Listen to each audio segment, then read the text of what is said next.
February 10th, 1940. 3 Uhr nachts. Soviet soldiers bang on doors across eastern Poland. You have 20 minutes. In the darkness, children are torn from their beds, stuffed into cattle cars. Their destination? Nowhere on any map. By dawn, 220,000 Poles have vanished. Among them, 40,000 children. Most will never see home again. 6 months earlier, Poland had been carved up, Hitler from the west, Stalin from the east. But Stalin wanted more than territory. He wanted Poland erased. The solution was simple: remove the Poles. Teachers, priests, farmers, anyone who could read, anyone who owned land, anyone who might remember what Poland was. The deportations came in waves. February, April, June. Each time the same ritual: the knock, the list, the train. Families had minutes to pack a lifetime. Most grabbed bread, photographs, a child's toy. They didn't know they'd need shovels to bury their dead. The trains rolled east for weeks, through Belarus, through Russia, into the white silence of Siberia. Children pressed faces against frozen slats, watching their world disappear. Where were they going? The guards laughed. Where the ravens turned back. The labor camps stretched across Siberia like scattered graves. Arkhangelsk, Kolyma, Kazakhstan. Names that meant nothing. Places that barely existed. Children as young as 7 were put to work, logging, mining, building roads to nowhere.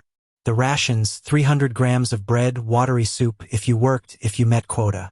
If not, half. Children learned to eat bark, pine needles, leather from their shoes. They learned other things too. That frozen bodies stack like wood. That hunger makes you forget your mother's face. That some nights you pray not to wake up. By spring 1941, thousands of children were orphans. Their parents lay in unmarked graves across the tundra, frozen ground too hard to dig proper holes. 10-year-old Danuta Machka watched her mother die in March. She was 800 miles from home and couldn't remember why they were there. June 22nd, 1941. Hitler betrayed Stalin. Suddenly, Stalin needed allies, even Polish ones. A deal was struck. Polish prisoners could leave, form an army, fight Germans. General Władysław Anders would lead them out. But first, he had to find them, scattered across 3 million square miles of wasteland, hidden in camps with no names. Many were already dead. Word spread through the camps like wildfire. The Polish army is forming. In the south, they're taking everyone. Everyone included children. The exodus began. Starving families walked out of Siberia. No guards stopped them. The nearest town was 500 miles away. They walked anyway. Children carried younger children. Teenage boys pulled sleds made from birch bark, inside those too weak to walk. They followed rumors, railway lines, the sun. Thousands died on the journey, frozen in Kazakh blizzards, drowned crossing rivers, simply collapsed and never rose. But the survivors kept walking south, always south. The gathering points were Buzaluk, then Yangiul, tent cities in the desert. By December 1941, 40,000 Polish civilians had arrived. Among them, 13,000 were children. Many were orphans now, coming alone in groups, some carrying toddlers they had found along the way. General Anders faced an impossible choice. The Soviets provided food for an army, not for thousands of skeletal children. Stalin wanted the civilians to stay, become Soviet citizens, forget Poland. Anders knew what that meant. These children would disappear forever. So he made a desperate plan: evacuate everyone to Iran, British-controlled Persia. From there, anywhere but here. March 1942.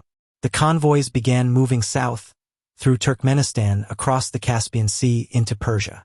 The journey killed more children than Siberia had. Typhus swept through the packed ships. Dysentery turned children into ghosts. Bodies were wrapped in sheets and slipped into the black water at night. 8-year-old Zofia Naziorowska remembered counting the splashes. Pahlavi, Iran, the promised land, smelled of death. Thousands of refugees lay on the beach, too weak to stand, too sick to eat. Iranian workers burned lice-infested rags, shaved heads, tried to separate the living from the dying. The children who survived were unrecognizable. Stick limbs, swollen bellies, eyes that had seen too much. But they were free. From Iran, the diaspora began. Ships carried children to India, Palestine, Africa. In Valivade, India, Polish children learned Hindi alongside prayers in Polish. In Uganda, they picked coffee and forgot the taste of snow. Some went further, Mexico, New Zealand, anywhere that would take orphans without papers, without parents, without countries. They grew up between worlds. Polish children with Gujarati accents, African childhoods, Mexican surnames. Letters searched for families that no longer existed. Children drew pictures of homes they couldn't quite remember. The war ended in 1945, but these children couldn't go home. Poland was Soviet now. Returning meant disappearing again. So they stayed scattered, seeds blown across the world by history's cruelest wind. In 1947, 12-year-old Christina Skorko in Bombay received a letter. Her uncle in Chicago had found her through the Red Cross. She had forgotten she had an uncle. She had forgotten many things. How many made it out? Records are fragments. Ship manifests, camp registrations, gravestones. Perhaps 50,000 children began the journey from Siberia. Maybe half survived to reach Iran. The rest? Snow covers many secrets in Siberia. In 2000, an old woman in New Zealand opened a box in her attic. Inside, a child's coat, moth-eaten, too small for memory. She had carried it from Siberia, across continents, through decades. Why? She couldn't say. Her granddaughter found a label inside, hand-stitched, Polish words, an address in Lwów, a city that no longer existed, in a country that had moved 200 miles west. Today, the survivors are almost gone. Their children speak English, Spanish, Hindi. The Polish government calls them Polonia, the scattered ones. In Tehran's Catholic cemetery, a memorial stands for the thousands who died on the beach at Pahlavi, children who walked out of hell only to die at freedom's door. The inscription is in Polish and Persian. Most visitors can read neither. But sometimes very old people come, leave flowers, say nothing, remember everything. They're looking for names they lost in the snow, brothers, sisters, themselves. Some say if you listen carefully in the Siberian forests, you can still hear them.